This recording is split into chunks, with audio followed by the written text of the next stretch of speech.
Hydro power project ఒప్పందాలు రాష్ట్ర ప్రభుత్వాలు రద్దు చేయాలని సిపిఎం పార్టీ ఆధ్వర్యంలో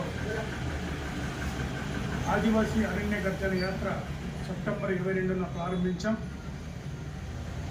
మొత్తం 7 రోజుల పాటు సుమారు 400 కిలోమీటర్లు ఏజెన్సీ వ్యాప్తంగా తిరిగి 27వ తేదీన ఈ అరణ్య గర్జన యాత్ర ఉక్కుంపేట మండలం బూర్జా మధ్యవలస గ్రామంలో ముగుస్తుంది. ఈ సందర్భంగా సిపిఎం పార్టీ రాష్ట్ర కార్యదర్శి ఈ ముగింపు కార్యక్రమానికి హాజరవుతున్నారు.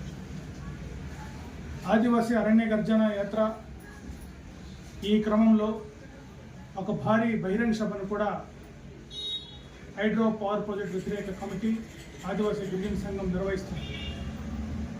ఆ అరణ్య గర్జన సభ జయప్రదం చేయలేని కూడా ఈ యాత్ర సందర్భంగా నేను పిలిపి ఇవ్వడం జరుగుతుంది. రాష్ట్ర ప్రభుత్వం హైడ్రో పవర్ ప్రాజెక్ట్ ఒప్పందాల రద్దుపై అసెంబ్లీలో ప్రకటన చేయాలని సిపిఎం పార్టీకి మేము డిమాండ్ చేశాం. ఆయన ఈరోజు వరకు ప్రభుత్వం సీమ కుట్టినట్లు కూడా లేదు, కనీసం రెస్పాండ్ అవ్వట్లేదు.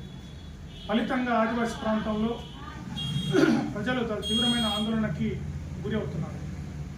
ఒక పక్క పోలీసులు భయభ్రాంతులకు గురి చేస్తున్నారు, ఇంకో పక్క ప్రభుత్వ అధికారులు వీసా చట్టాన్ని ధిక్కరించి వారికి వారే ప్రజాభిప్రాయ సేకరణకు సంబంధించిన చర్యలను పూనుకుంటున్నారు.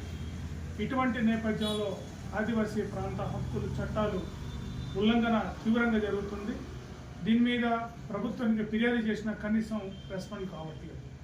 అందుకే రేపు జరుగుతున్న బహిరంగ సభ జయప్రదం ద్వారా రాష్ట్ర ప్రభుత్వానికి తీవ్రమైన హెచ్చరికని ఆదివాసీ ప్రజలు జారీ చేస్తున్న నేపథ్యంలో హైడ్రో పవర్ ప్రాజెక్టు ఒప్పందాలు కార్పొరేట్ సంస్థలు చేస్తున్న ఒప్పందాలు రద్దు చేయాలి.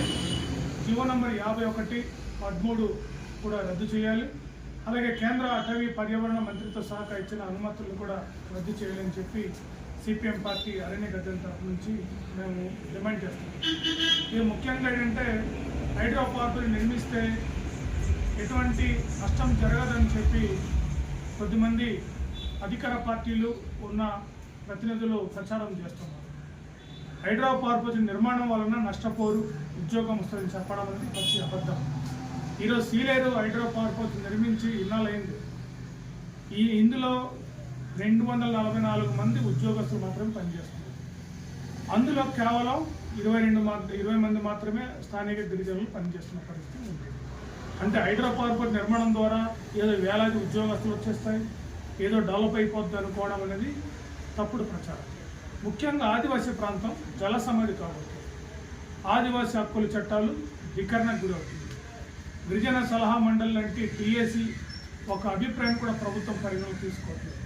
ఇటువంటి దుర్మార్గపు ఆలోచనతో ప్రభుత్వం వ్యవహరిస్తున్న నేపథ్యంలో గత్యంతరం లేక ప్రజలు నిర్వహిస్తున్న పోరాటానికి సిపిఎం పార్టీ సంఘీభావంగా మద్దతుగా ఈరోజు జాతర నిర్వహించి తెలియజేస్తున్నాం.